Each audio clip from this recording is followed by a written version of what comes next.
I mean, no one's going to believe that at home, so I needed to take a picture. My mom was like, another conference? I was like, yes, but this is different because this is with all other people that go to conferences all the time. So these are my people. So Matthew promised me that if I take over this slot, it made total sense in the timeline of the event because I am talking about how we adapted for like COVID situation, right? Like how did DevOps Days as a worldwide event series adapt to events being canceled or being postponed? And some of the events went, they totally canceled. Some of the events went totally virtual. And then there were some events that, of course, like took place just before some regulations hit them or lockdowns started, or that took place at a time that they could just about hold an event with like a smaller attendance. So I want to have a little conversation about how that went down. So DevOps Days during the pandemic. What is a DevOps Days? I don't know if anyone has ever been to a DevOps Days event. If you have, raise your hands. Right, it's a worldwide series of technical events covering topics in software development and IT infrastructure operations and sort of like everything in between. First DevOps Days was held in Ghent in Belgium in 2009, and since then there have been a lot of different there have been a lot of different events in different cities. Every city event is run by a team of volunteers. If there is no DevOps Days in your city, then you can consider maybe organizing one, or if you've never been to one, may I suggest that you make 2023 the year that you finally attend a DevOps Days event. And if you're considering going to a DevOps Days event, registration for DevOps Days Amsterdam is open. Also, the CFP is open, so maybe you want to have that a go. But there's many other cities where we host DevOps Days events, and these are just the ones that are still taking place this year, and then the ones that are planned for next year. All right. So, it's so many screens. I feel like a Minority Report, pulling everything up. All right, so this is a little graph of all of the events that have taken place since 2009, since that first event. And you don't need to be a data scientist to see that there's a little dip in 2020, 2021. Something happened. And so events needed to adapt to the situation, right? And in 2020, 2021, but in some regions also well into 2022. And when I wrote the abstract for this talk that was slated as the backup talk, we were all still sort of, as DevOps Days organizers, we're still responding to like cases in our countries, in our cities, and figuring out how we could still deliver an event, because we still wanted to engage with our communities, right? So many chapters decided to cancel. Some organizers went entirely virtual. Some went with sort of like a hybrid version if regulations loosened. And I want to talk about sort of like how they sort of adapted to this new event. So I did a little survey. It's not super academic, but sorta. And I just wanted to present some of the results. So who am I? I'm a staff developer advocate. I got a wonderful introduction already. Previously, I was in DevRel roles at Microsoft and at Grafana Labs. I am the organizer of DevOps Days Amsterdam and DevOps Days Eindhoven. I'm a Microsoft MVP for developer technologies, and I host way too many meetups. Like, it's not good. Too much. All right. So, starting point is DevOpsDays.org. I wanted to figure out how many events were hosted and how many were canceled, and then compare that with sort of the survey results and see what happened there. So there were supposed to be 82 events in 2020. From 50, we're pretty sure they were canceled. Like, we don't really know, because there's the thing that you have DevOpsDays.org, but then some cities will opt to have their own event website off-platform, which we have feels about.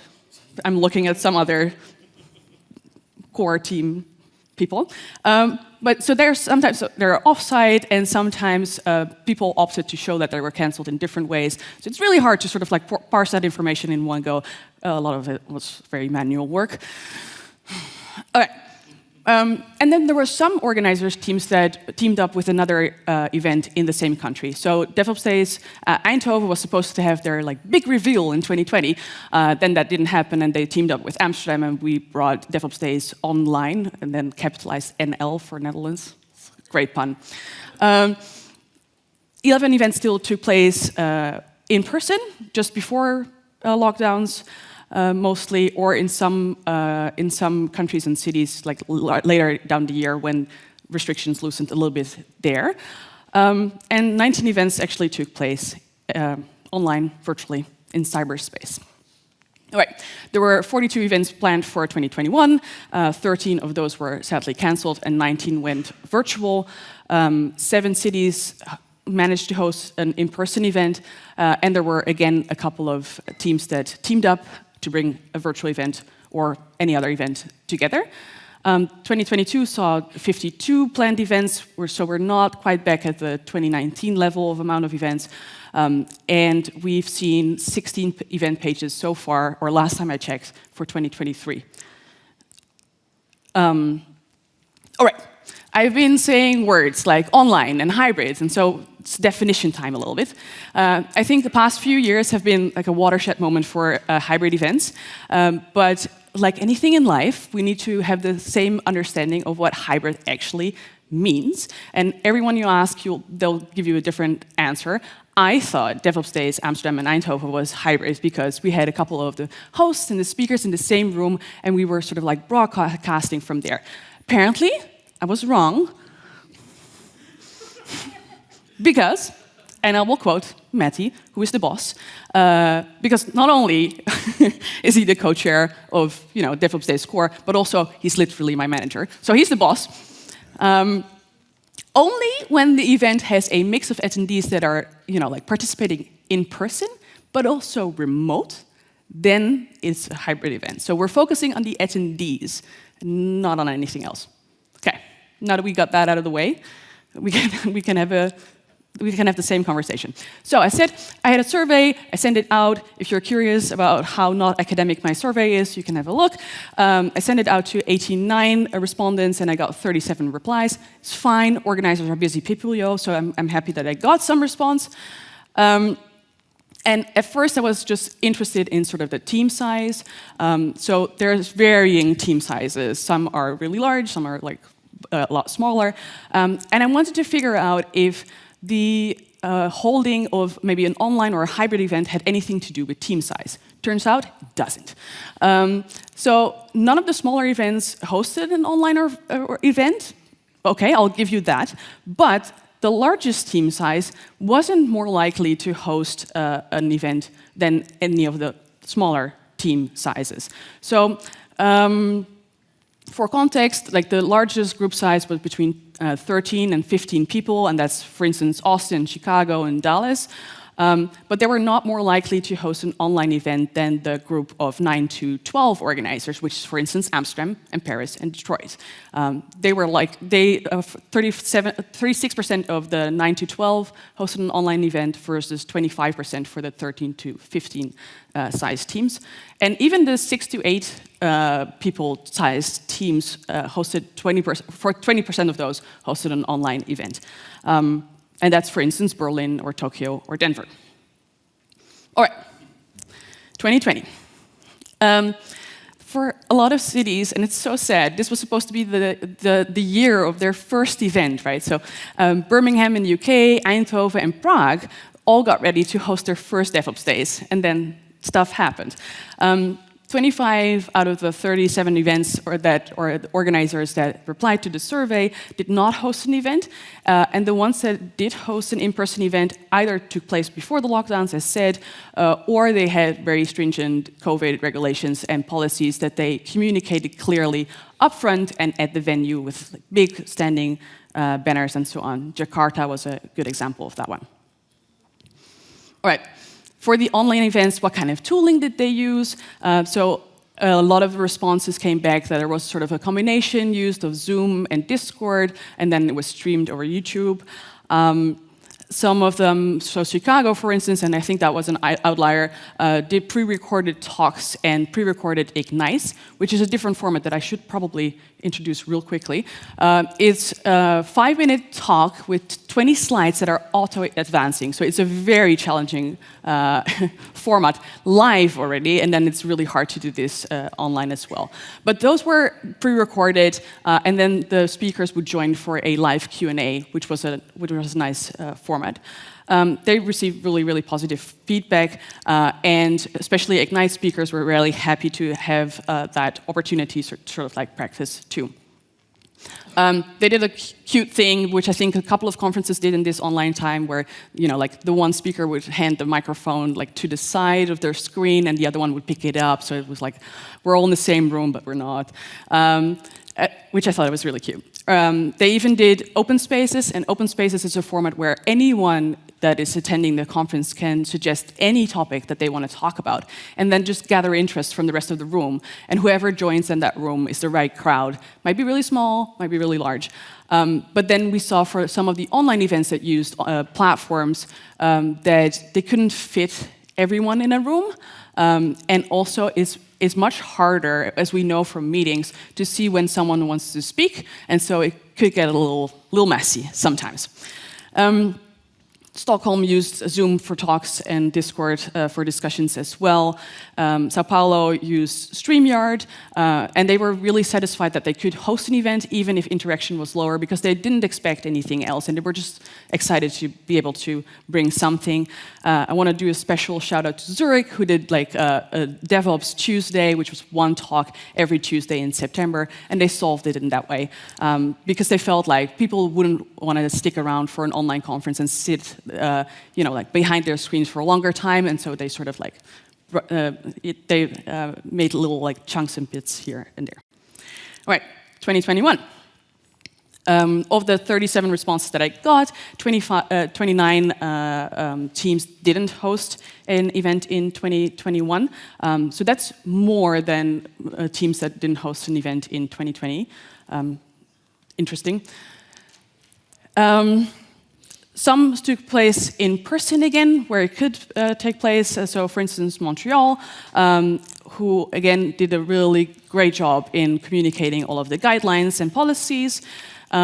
Amsterdam and Eindhoven teamed up for a virtual event again. There we definitely had the limiting factor of the platform of only having 10 people being able to join at a table. We thought we were totally going to be able to sort of manage that and have like breakout tables, but that was super hard. We also chose a platform that once a talk would start, everyone would be rallied in, and so there was no hallway track. And we all know how important a hallway track is. So we've learned a lot from using that platform. All right. Tokyo invited the team and had some speakers on site, as did Amsterdam and Eindhoven. Minneapolis ran in-person open spaces and then separate virtual open spaces, which I think is a wonderful thing. So like where otherwise they would interrupt the live stream for people that were joining remotely, now they had something of an experience to offer to their remote participants as well. Texas did a virtual event using Discord and talks through Zoom, and mentioned that folks were just really, really grateful that they were able to talk with other DevOps Days people and just generally other DevOps people and have something there. So yeah, everyone mentioned they were happy to have that opportunity. What came back is that there is like, I don't think that you find a lot of people that will tell you that virtual is their absolute favorite format. But we sort of kind of had to a little. And I got a lot of feedback from the survey, from especially the people that didn't particularly like hybrid or virtual, or thought that it would be really hard for them to pull off. So, for instance, Portugal mentioned that they didn't have the knowledge to set it up well, and they particularly weren't sure about how it would be received by the community. They referenced their own experience with virtual events, where they felt like sitting behind a screen for a long time wasn't great, and they had a hard time on focusing on the content. Denver also decided against organizing a virtual event because no one in the team, and I quote, was up for trying to manage such a different style of event. They did try a couple of things out, but they didn't like any of the platforms that they were trying out. Tel Aviv did an in-person event in 2021, right before Omicron, and they tried their hands on a virtual event in 2020, but it wasn't called DevOps Days. They called it Community Summit, and it included DevOps Days and a couple of other sort of like types of events to be able to bring it to still bring an event experience. They didn't go for hybrid because they didn't feel like they could support it. And I thought this was an interesting quote. It's that their experience was that it's like running 2 events simultaneously, and it's really hard to sort of sync up between the 2 sort of tracks. Instead, Tel Aviv then decided to, like many other cities, publish talk recordings post-event, which we do for a lot of events these days, which is wonderful, wonderful way to make sure that other people can also consume the content. Fast forward to 2022, it sort of suggests that that now everything was very digital. It's not actually really true, so it's a bit of a... And I want to talk about attendance over the years, because a lot of teams were afraid that attendance would drop once we go back in person again, because we had this sort of like big long break. So attendance over the years, in terms of numbers, Belo Horizonte, Minneapolis, Paris, Toronto, there are definitely outliers in number of attendance. And Toronto and Paris both didn't host events in 2020 or 2021, but Indianapolis and Detroit didn't either. So a lot of the city events are actually not even back to going into in-person. All right.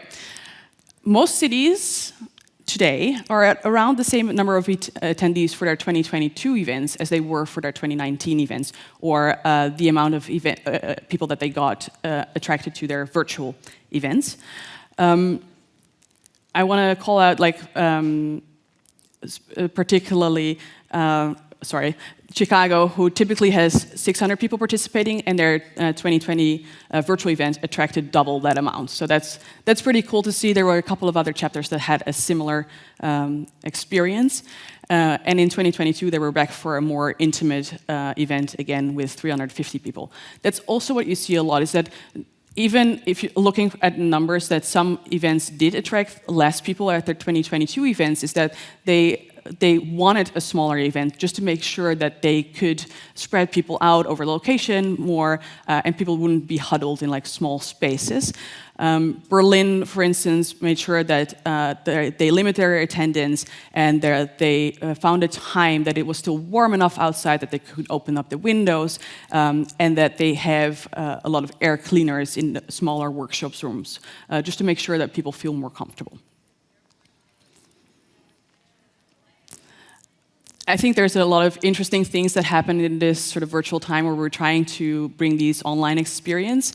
The overall feedback from attendees of DevOps Days to virtual events was very positive. People were just happy that organizers were trying something in order to stay in contact with their communities, and that they just made the best out of it, and then sometimes really excelled in bringing a virtual experience.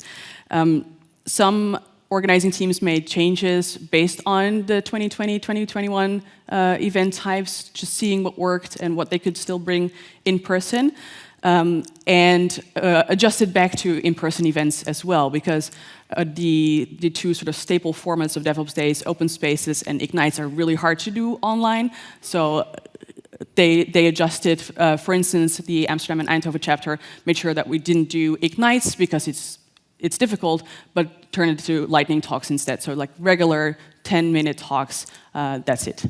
Amsterdam and Eindhoven too tried for their virtual event doing virtual escape rooms and a virtual after party and a virtual bingo and a Kahoot to make sure that people would stay, engaged.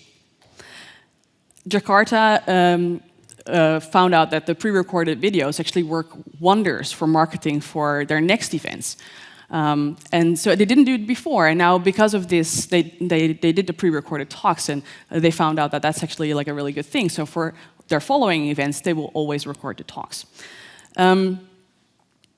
London in 2022 took place, and they had a very stringent COVID policy, so everyone was required to wear a mask unless you were on stage. They had banners all through the venue, making sure that everybody knew of the COVID policy, and they made very clear to everyone that if they didn't feel well, they could just swap their ticket for a virtual ticket, and they would get a refund. So that way, making sure that no one would show up with like sniffly nose or anything, and everyone would be like, okay, well then that's a really good option. I thought one interesting reply that I got from Indianapolis is that they said that they will specifically not have an online element to their 2023 event because they want to encourage people to join in person, and they're afraid that if they would offer a live stream or anything, that would prevent people from actually coming to the event. All right. I love the reply of one organizer from Texas who was saying that I think that we're doing our communities a disservice by not continuing to work towards effective hybrid events or coming up with another way to bring DevOps Days local and or global community to folks that can't or won't join us in person. I must say, I am very biased towards this as well. I think that if we're offering an in-person event and a virtual component to it, we're making the pie bigger, and we're not making it smaller. So, yeah, I want to just... Oh, oh, no! It's too early! I don't know what's happening. This is a little bit behind. Going back and forth a little bit. All right. So again, like while very few people will tell you that virtual is their preferred event format, my hope in going into 2023 is that DevOps events will offer an online experience alongside their real-world event, and at minimum offer a live stream with a live chat functionality, the same opportunities for people on site as the remote participants to ask questions, and to offer speakers who can't manage otherwise to do their talk remotely or to pre-record their talk. I'd love for teams to go even further than that and introduce interactive elements and organize virtual after parties, have virtual breakout rooms where speakers can hang out with the remote viewers, and have hosts, a particular host, like a specific host for the online event, which at this point actually deserves the name event. And they could take the viewers on a tour of the venue while the open spaces are going on, or have pre-recorded sessions that they can play during the open spaces. And so really making sure that there is an end-to-end sort of event that are given. And it does seem like that would almost be sort of two different events because you're experiencing parts of the conference differently. But I think it's something that we should be able to offer our community. It's good to know. Few people have the luxury of attending events in person. It costs time, it costs money. There's the stress of attending, like arranging care for family members and using vacation days maybe when you don't get that time from your employer. And we might not want to fly people to events all the time because our planet is fucked as it is. Yeah. And I think it's totally manageable to get a volunteer or a small volunteer team to be entirely on top of this. And get this, they don't even need to be in the same space as you are. They don't need to be in the same city as you are. That means that more people that want to actually commit to being a volunteer for an event can do so now, because they don't need to be there. It's a win-win, really. And with that, now I really do want to thank you. And ask you as a group to at least talk to the organizers of the events that you're attending, DevOps Days or otherwise, to ask them about their hybrid strategy. I think we've learned a big deal in this last few years, and it would be sad if we lose that entirely. So let's put that into practice. Thank you.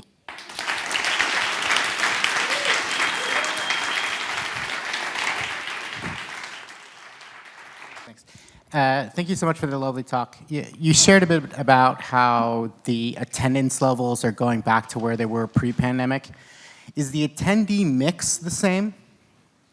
Ooh, that's a really good question. I should probably, that should be I don't know. I can only speak for the DevOps Days events that that we did.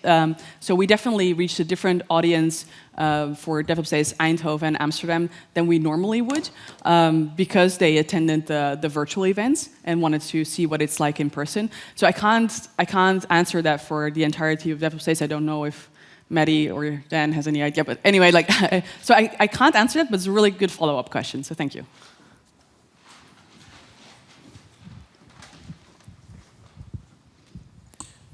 What's the benefit of how to say this? What's the benefit of doing a virtual and a physical event at the same time rather than consecutively? Like, isn't it like if it's 2 events, organizing at the same time? It doesn't need to happen at the same time. Yeah, why not spread them? Well, I think for this type of thing, like you can't have Q&A if you're then doing the pre-recorded versions or the recordings that you made at the physical event, provided that you do the physical events first and then, or you would do like a repeat. So you do the talk at the physical event and then again. Well, so if you want to have the same content, maybe like a slow watch. Like I've seen this in the complexity community that they do like a slow watch with the audience that they'll like go through the like content. a watch party. Yeah, kind of like watch party where you can like hit pause and then talk about it or something. Oh, I like that. Yeah. Which might give an even more immersive experience, but then not force the organizers to like carry all the weight of coordinating all that stuff. Yeah. Well, I don't know. Hey, it might be that there's a marketing angle, but I'm not sure. I just was wondering if you had an idea. We're going to talk later, and we're considering this. No, I think for things like interaction, it might be nice if it's at the same time because you get the sort of same feel of the event. Yeah, I like it. It's interesting. Reverse refactor, whatever. Attendance to conferences from the point on I went, because in many companies, I won't tell names, I love them all, but yeah, I believe don't you. check where I work. It's a nice company, really. But we offer policy, there's a policy, you can go to conference, we'll pay you and so on. But some companies don't monitor if people actually use this opportunity, and then it ends up with people actually paying the money from their pocket, and business is like, okay, they're grown-up adults. Do you monitor this one and do this stupid extra step of coming and asking like, friend, why didn't you use our amazing opportunity with this perfect business process? Okay, so this is about people attending events and finding what is stopping them. Because like with your friends from States, our friends from States, so they thought that if they do it this way, then people will not come. So instead of asking people and fixing... Yeah, it's a really good question. Like I think this, there's a couple of those like stories going around. Like like so if you offer a virtual event, or if your event is free, nobody will show up, or like because they don't value it as much. Or so if your live stream is freely available, then it's easier for people to sort of like leave again because it's free anyway, so it mustn't be worth something. So like I feel like there's a couple of those sort of like stories going around. Same as like, oh, if you offer a live stream, people won't show up because they'll just want to sit on the couch. But that's mostly not where, and I think we all know that's not where you go for a conference for. Like you don't go for the talks usually. I mean, maybe a little bit. You want to learn a thing here and there. I don't want to discredit our entire existence, but you want to learn a thing or two, but mostly you want to connect with people, right? So I don't think the people that will skip on your event because they can watch the event from the comfort of their couch are the people that would normally do show up at your event. So I think that's a separate crowd, and I don't think you need to be afraid that that's going to hurt your attendance numbers. If that answers your question at all. Thank you.